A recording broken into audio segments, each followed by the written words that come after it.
Welcome to the Pink Lady Posse podcast, where women over 50 take a fresh look at living, toss out tired stereotypes, and say a big heck yes to what's next. I'm your host, Sandy Parker, and around here, we challenge limitations, rewrite the story on aging, and reclaim our power, pleasure, and purpose. Why? Our next years are not about a decline. They are our big reveal. Let's go. I am Sandy Parker Martinez with Invisible Glitter, and I'm here with Rhona McBain. And welcome, Rhona. Thank you so much. I am so excited to be here. Now, I know you are a creativity coach and a resilience coach. And I asked you to explain that, and it was so wonderful. I said, well, why don't you explain it? Because you can do a better job than me. So help us understand what that means. What is that? So, everybody is creative. When we make choices, they become either just an A to B choice, or uh, we use inner intention to make those choices. And so, inner intention is a creative choice, is a creative action. And so, what I do is allow people or help people tap into that creativity so that they can understand that their purpose and their identity is fluid, but every act that they do throughout their day can be an intentional choice to create that identity and that purpose. So you said something about intention. What was the phrase? So, Did you say we have an action is inner pretty much, pardon? was it inner intention? Yes. So basically, if you have action and you make a choice, I'm going to go walk my dog, you're going to go walk your dog, A to B. If you decide from your inner intention that it's going to connect with your purpose, whichever you've created, then walking your dog might be, I'm going to make this walk about my connection with my dog. How do I do that? That is expression. You're expressing your purpose and your relationship with your dog.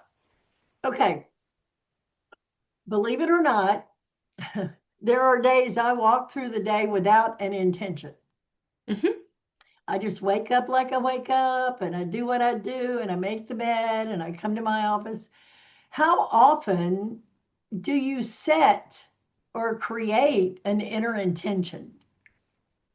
So I think that the more that you do it and the more awareness that you have that everything is interconnected. So your form, your physicality, your curiosity, your relationships, your emotions, and your connection to your spirituality are all interconnected.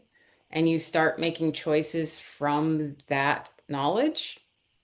You do it, and at certain points, you're so comfortable with yourself that it does kind of just flow. It just starts to happen. And so it's not like you have to. I mean, when you tied your shoes for the first time, it was very aware of how to do the process. Right, And when you tie your shoes now, you're not thinking about it. right. So the fact is that once you step into that intention and you continuously do it in different ways, you're flexing that mental muscle, that emotional muscle, until it becomes something that becomes, I'm going to walk that dog, but I'm going to walk him and make that connection with him. So we might go exploring or we might go do this in that walk that makes it so that I have more joy with my dog than just, I got to take him out. But we don't always necessarily think about it. We just now start to do it. Um, I don't want to say a mantra because that's kind of a big word, but I have a phrase that I say to myself and others. I am either creating my life or I'm inheriting one. Hmm. Like life will just give you what it wants you to have, or you'll just run into the day as the day shows up. Or you can actually say, what is today going to be like for me? What am I going to be like today? And what is my intention or my desire for this day? Yes, But it definitely. takes being what they say mindful. Like Hmm. you have to kind of wake up and smell the coffee, like, or the roses or whatever that is. But I like the idea that I get a say Hmm. in how my Yes, life goes. yes. So I have something that I say to myself all the time, and actually what I use with my clients, make calm, create forward. So the fact is that you can hope calm and peace can come to you, or you can take the active creative steps to make a space that's calm for you. Even in the hardest times, it creates a space that's calm. And then from that calm, that foundation, how are you creating forward?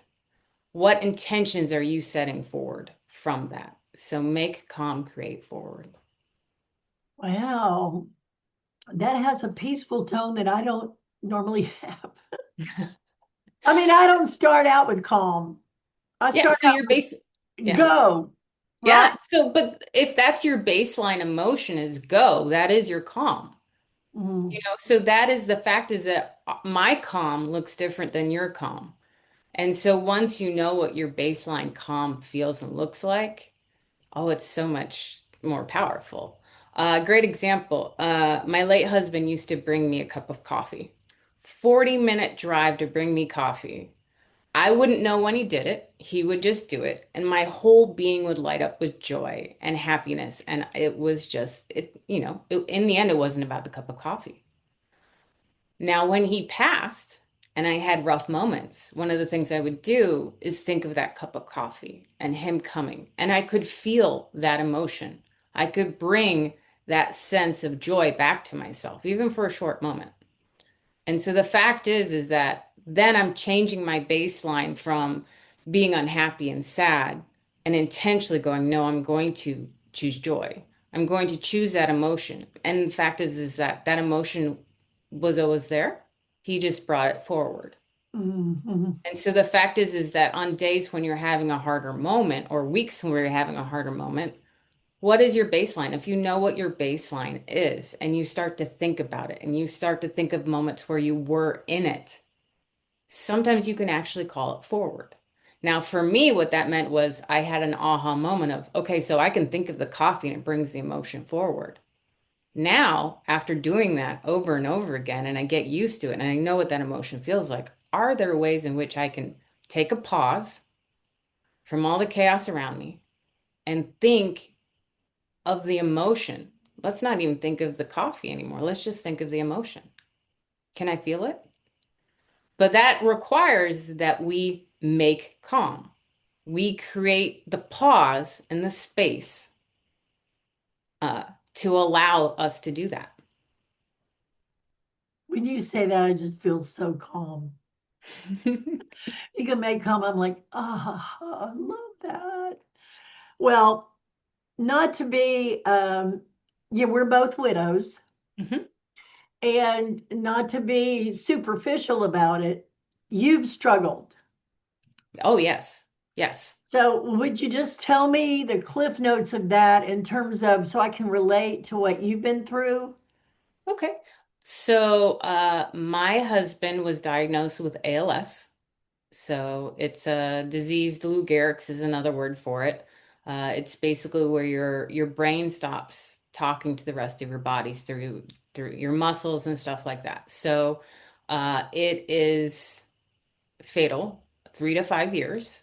Now, when he was diagnosed, we lived in a small town, and so his diagnosis, he probably had it for some period of time. We just didn't know it. It came out in signs of carpal tunnel and stuff like that. Mhm. So I went through 8 months of watching and knowing that my husband was going to pass, but also watching this man who's so vibrant in life. He was, I mean, in a party.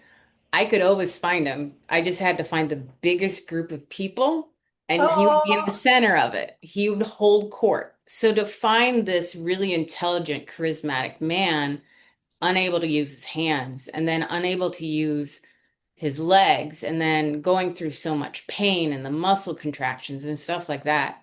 And then me now flipping to survival mode so that I could caretake for him and provide what he needed for his end of life moments. So there was that struggle. And then there's this struggle of, well, my identity's attached to him. My identity, my world, and my future thoughts were attached to him. So how do I not grasp for comfort that might not be so healthy? And how do I create a space that allows me to acknowledge him and build new? And so there was a huge struggle where I lost him. I moved to a new town where I knew absolutely nobody. My mom actually, a few months later, told me she had terminal cancer. And a year after that, passed. And so I went from that to losing my mom. Rhona! So yeah, it got a little Ah, rough. So, jeez. but I think that the fact is that, the death of my husband allowed me to learn and gain new ways of looking at life that when my mom started to pass, I could create pockets of joy within her passing. Hmm. Well, thank you for sharing that. I remember when my husband passed away, there was this, it's almost like an allegiance thing. Like if I go create a great life without him,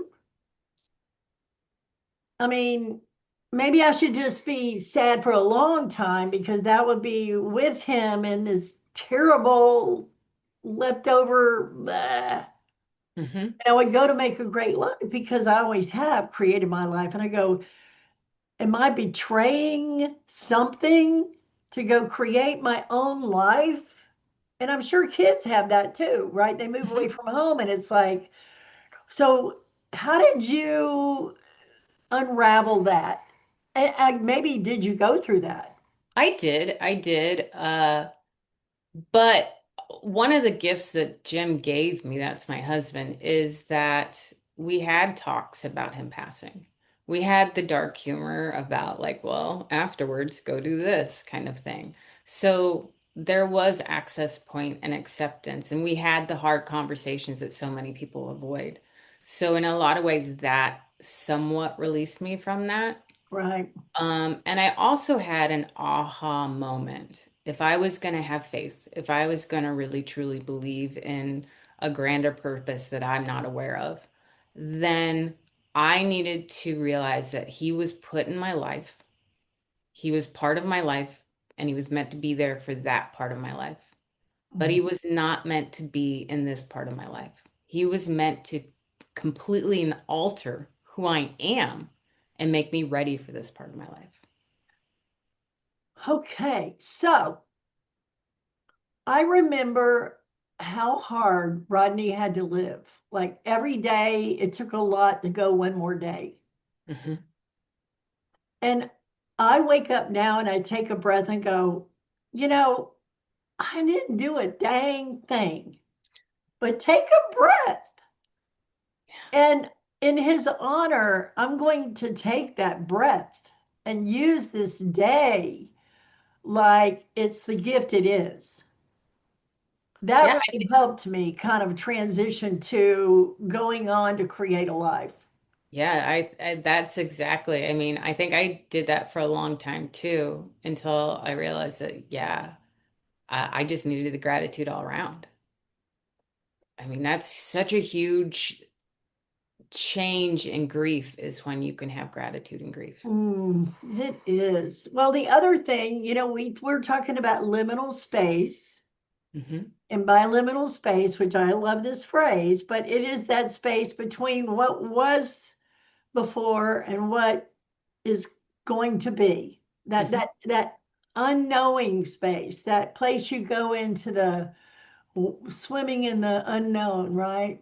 That in between space, yes. Ay, ay, ay. Well, I actually just started working on a new program for Pink Lady Posse about dating over 50.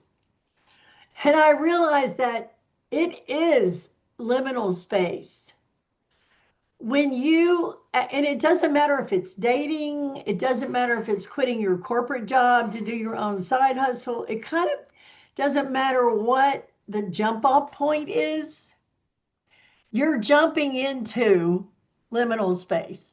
Hmm. And you have clients I know that are in this space of the unknown. Yes. And are we not always, but that's another point. But as you're dealing with clients who are in this liminal space or they've taken a jump into who they want to be, how do you guide them in terms of patience with themselves and tools? And like, what would you recommend to someone who's in a liminal space? Well, I think the first thing is to realize that a pause is an action. And so that space is not a judgment. And it's not a, if we can flip the script and allow them to look at that space as not, it was created because of loss, or it was created, it just is. It's just a space. It's an incubator. No Well, matter what came before, it's an incubator. And so once they can do that, once they're good, there's nothing wrong with it. We've always looked at it as bad. We went off to college, that's a new space, and yet we found it as good.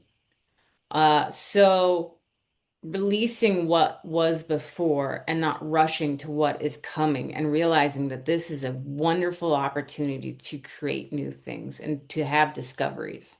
And so that means understanding what a pause is, because a lot of times when we're in that space, we're very reactive. So let's put the brakes on that. Let's pause those actions. Or maybe it's we're overthinking. That's a different type of pause. We now need to learn how to deal with those pauses. Or even just accepting that that space is a pause and it's okay to sit there without judgment. Because I think we overall tend to think of pausing as a negative, and it's actually very good. well, that's what you told me last week. So I'm so excited to be helping women find love. I mean, both of my husbands were a gift of online dating, and nobody goes, oh, online dating. It's my Hey, territory. I'm starting to date. I understand completely. Oh. But I thought, if there's a possibility to bring play and ease and joy and support to that kind of time.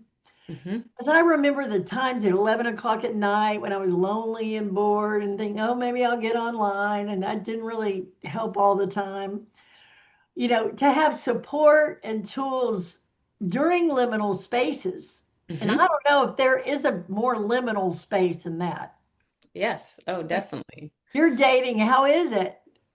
It's going good right now. I think the fact is that I'm not I don't use it as a self-soothe, which is huge. 'Cause, yeah, Mhm. we get bored or we get lonely and we go, oh, well, this will fix it. And when I realize that I'm bored or lonely and I want to reach for my phone, I go, what's a creative outlet that's not going to be that?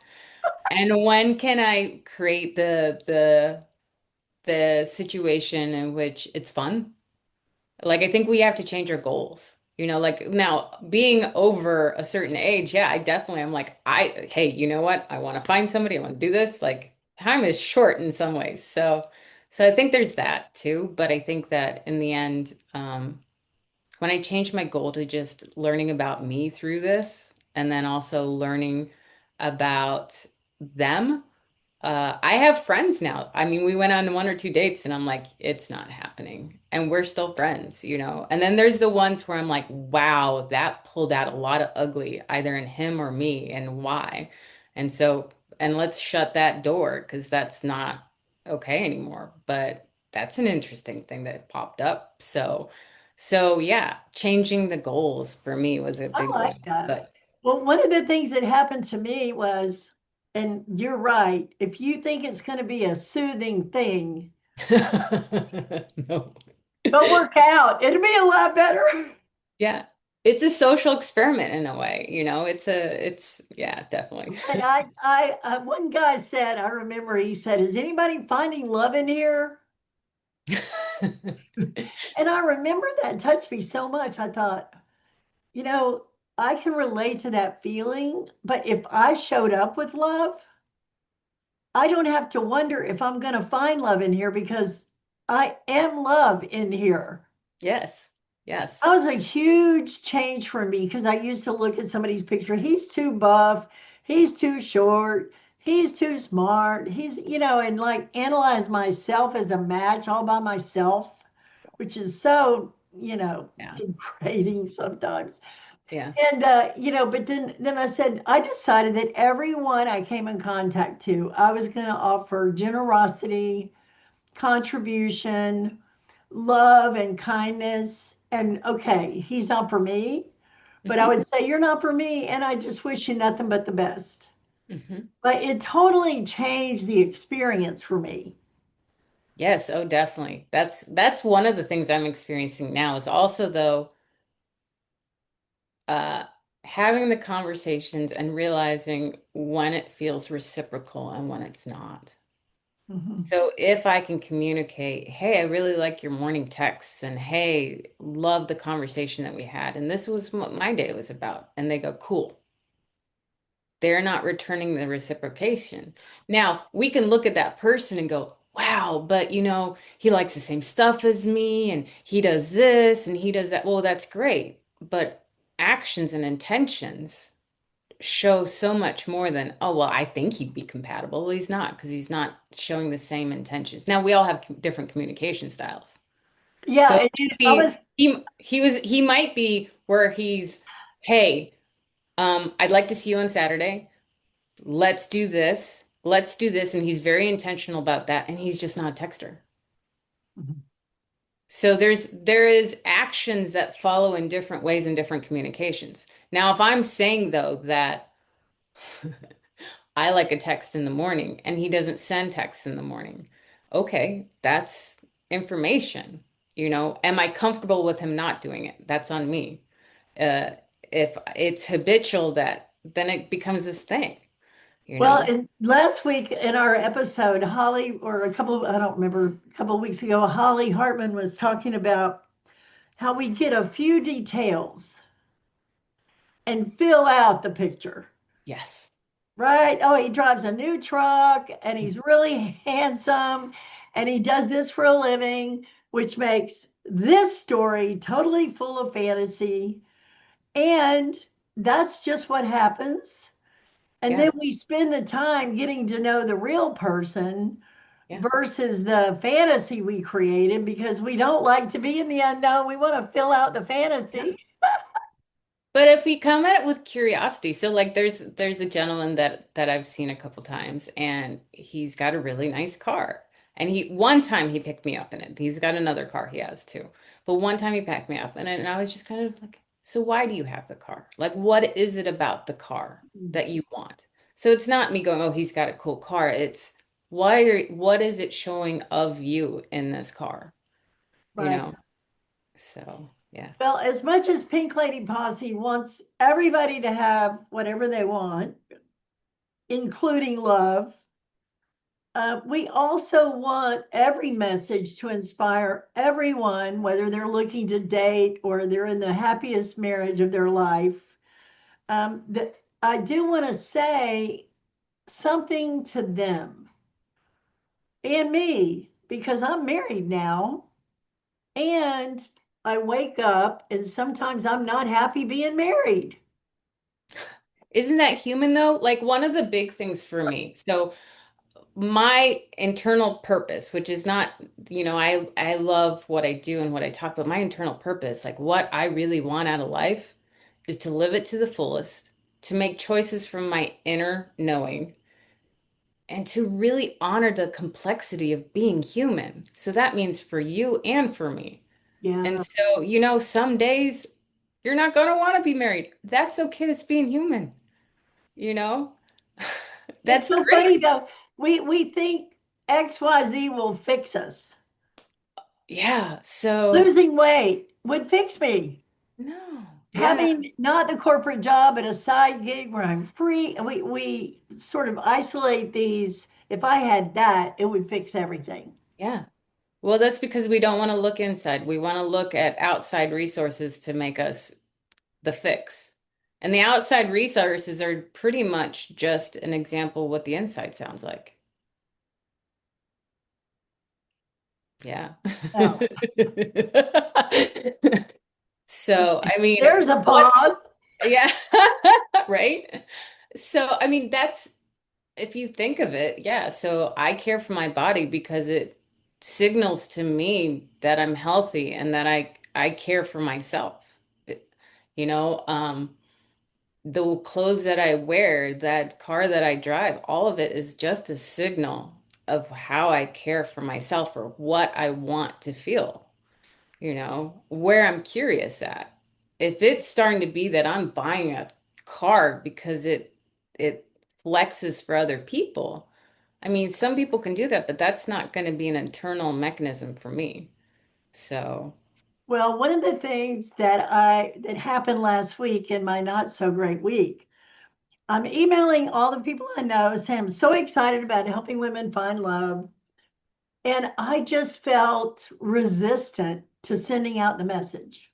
mhm, I thought, now I'm excited about this. So why am I resistant to sending that message out? And then I got all in it about who's going to like that I'm doing that. What are people going to think? I'm a 69-year-old woman who takes on love as a practice.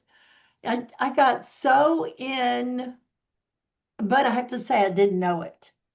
yeah, I that's didn't know that till today. Right. But I thought, how can I be settled with what I want?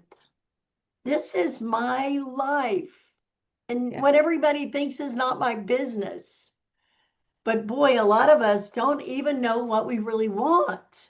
No, no, we don't want to have those conversations. Talking about uncomfortable conversations, the ones with yourself. I truly believe that if you don't create yourself, if you don't create your identity and your purpose, good luck with love. You can find it. You can give love, you can get love, but it's so fragile.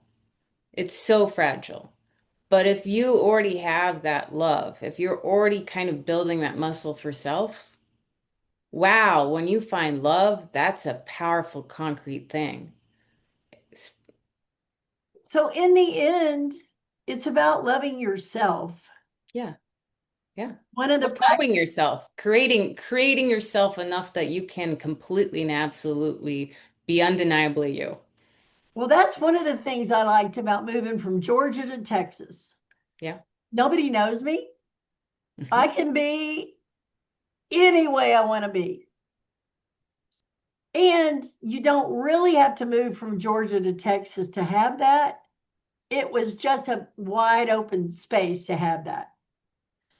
Now I realize that I'm sitting right here in my small town in my office, and I can like pretend I just moved from Georgia to Texas and wake up and be any way I want to be. Every morning's a gift. You said I it before. Every morning's a gift because we get to create. So We get to, how do women, I'm going to say women because we deal with women, how do yes. we get the message that we don't deserve what we want? We shouldn't know what we want. I mean, maybe it doesn't matter how we got here, but we sometimes are here. Well, I mean, so one of the things that there's a study done in the 70s that said that that tested children, and 98% of them were uh, creative geniuses. So that means that there was no limiters on them. There was no external things going, no, you can't. No, no, no. They did the same for adults. And I think it was completely reversed in what the statistics were. So at Mhm. some point, we decided that our choices and our actions and who we are defined by our mom, our dad, our schools, our friends, our communities. And so yeah, we question stuff. When we start to create something really close to us, like your new group, what do? We pull back and contract because it scares us to share something that we're really, really connected to. So, Yeah. I think that for women especially, look at all the things we're told. Well, be warm, but not too warm. Be strong, but not too strong. Be this aesthetic. Do this thing. Be a good mom. What does that mean? Like, be a good daughter. That was a big one. So we inherit all these obligations and ideas. And not one time is there a point where you're going, hey, maybe we need to call and question if that's the right thing. Where's the reciprocity? Like, where's it reciprocal?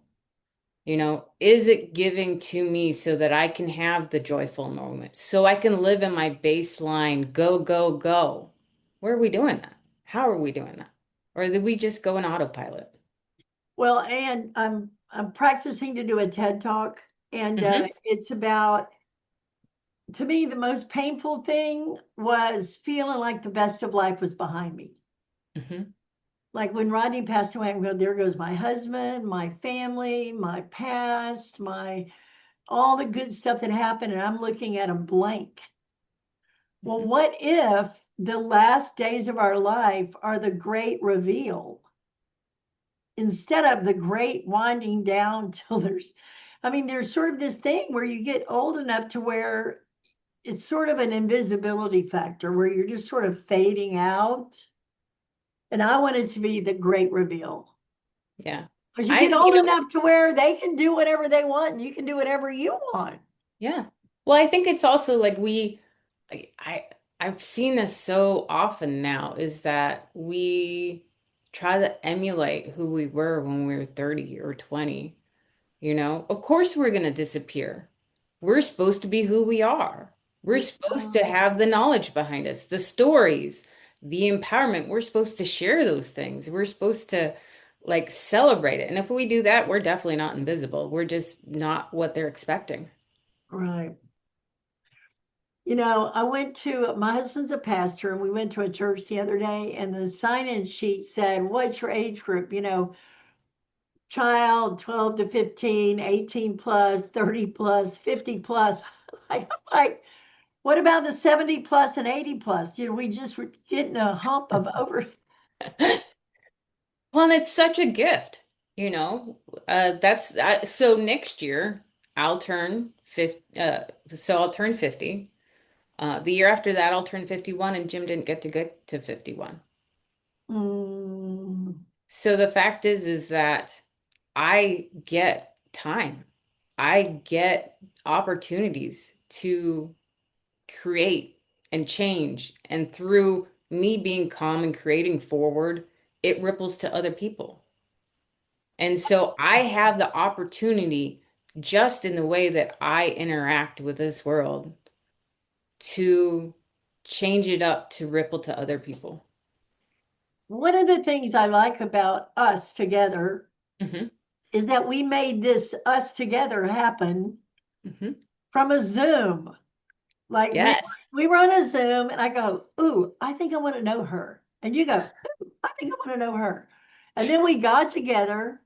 And now every time I'm in that Zoom with you, I go, "There's that person that really cares about me." Hmm. And I feel the same way. And it's like we created that out of the most common circumstance. I mean, how many people are on a Zoom every day that don't end up with a new friend? Exactly. Yeah. I'm But like, that is like the coolest. I think that's the gifts we get or we run by, right? Like I think that John actually said, "Hey, there's this woman I think you really like." And I'm like, "Okay, cool," but I was doing all this other stuff. So while I was doing all this stuff, it wasn't time. But the minute that you got on and started talking, I'm like, "Oh yeah, we both dig pink. We both done this. We both done that.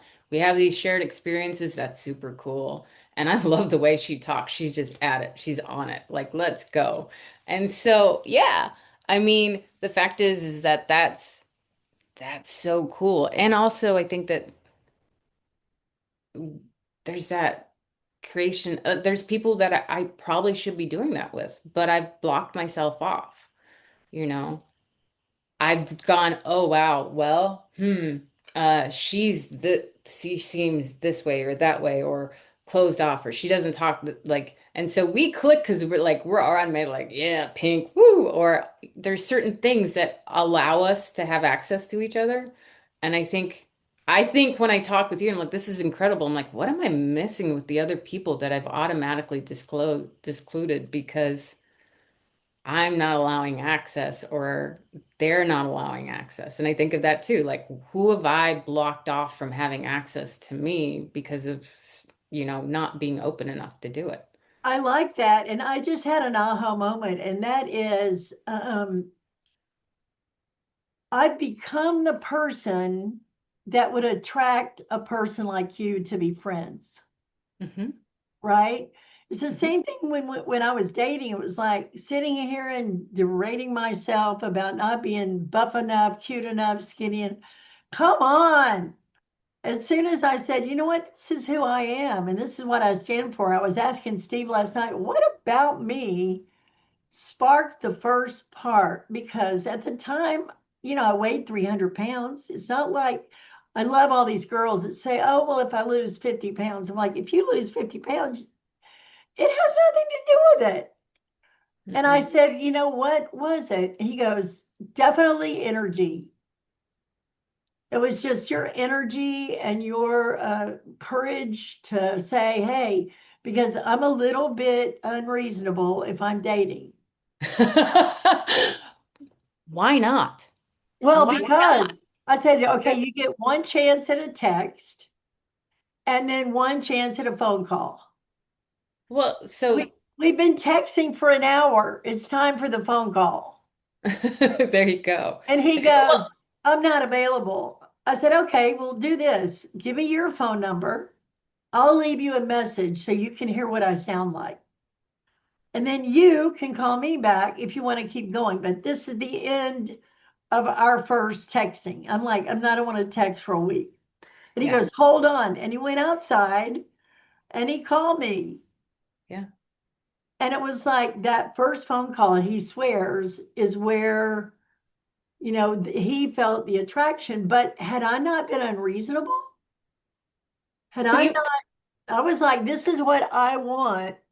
And this is the way I roll. but the thing is that you also created access. So it wasn't just, hey, you text me. You gave an opportunity. Because, I mean, let's be honest, calling somebody is vulnerable. Calling somebody is scary. So, like, when we're always berating guys on, oh my goodness, why didn't you do this? Or why didn't you do that? Or why didn't we do this? You allowed access through being a little vulnerable to be like, hear my voice first. I didn't like people wasting my time and never getting to the point where we had a phone call. Oh, no, no. That, I I mean, mean, but I mean, some people, they're so nervous, they don't want to do that. So, anyway, that's more about you create the access to what you want in your life. mhm. That started out with meeting you on a Zoom. We had a Zoom call. Now we're friends. I'm going to support you no matter what. You're going to support me. And my life is better because you're in it. Same. And So we much so. we gave that to ourselves by taking action. Yes. Without the Yes. action, Action with intention, action with purpose. there's that intention again. I know. I'm sneaky about it. I am so passionate about the fact of it was like, well, also I think when you think of the people that you didn't contact on Zoom, or for me, the people I didn't contact on Zoom, where was my baseline emotion? So my baseline emotion with you was curiosity. My baseline emotion was already calm. That's access. You provided that just by being you. Hmm. So I could reach out easier. I could be like, yes, let's have this conversation. It's going to go wherever it goes, but I already know that the space is going to be safe for me because my baseline emotions are already calm and curious. The other thing that I love about myself is that I act on my promptings. Okay. If I get a hint, like, wonder what she's up to, I act because I don't want to make that negative. I don't want to lose what that was for. So I should say it in the positive. If I have an intuition or a prompting, I try to act on it because I feel like it was there for a reason. Mm-hmm. And I just try to listen to a prompting, I just have a notion of, I did that the other day with this guy on LinkedIn. He's like a big old who's it guy, he's way up there in the global world. And I just had a hunch that he could help me. And so I sent him a message and said, I'm wondering if you can help me. And I don't even know enough to ask you specifically what I want. But if you'd make a phone call with me, I'd really appreciate it. And we're meeting tomorrow. Yes. And he's Yes. like the global head of HR for some company. And I'm like, what I want is how do I get access to HR departments to practice my TED Talk? Because my TED Talk teacher said, do it as many times as you can and offer it to companies as a lunch and learn. There you I'm go. like, well, I don't know any companies and I don't know any HR guys. And so when I found him, I thought, I think that guy will help. Or he may not help me, but he could guide me with information on how to maneuver and how to act in a way. And It's that Andy, big ask. we're going to meet tomorrow. That's fantastic. I can't wait to hear all about it. Well, so I want to wrap up with your big contribution, no pressure. Um, if you if you were going to say what's in your heart to say to 400 or 1,000 women who are out there living their life and they get the chance to hear from Rhona, what would you say to them that would be sort of your what's on your mind to say right now? No matter what you're feeling, no matter where your circumstances are, in some regard, you have the authorship of your own life. You have self-agency, even if it's just a small action. And sometimes that's the biggest ripple is the smallest action. Just know that you can create change within your life, no matter how much it seems dark right now. Or it might be so positive and light that you don't know the next step. You have self-authorship of it. I love when women speak what's in their heart to say. Thank you so much for being with me. Thank you. I've enjoyed it so much. And we'll do more. Yes, that would be wonderful. Thank you for being here. Bye, everybody from Invisible Glitter. Go live your life. Thanks for tuning in to Pink Lady Posse Podcast, where women go from what now to what's next. Come join us at pinkladyposse.com, where we share community, resources, and tools to support your next beautiful chapter. With love, light, and a little lipstick. See you next time.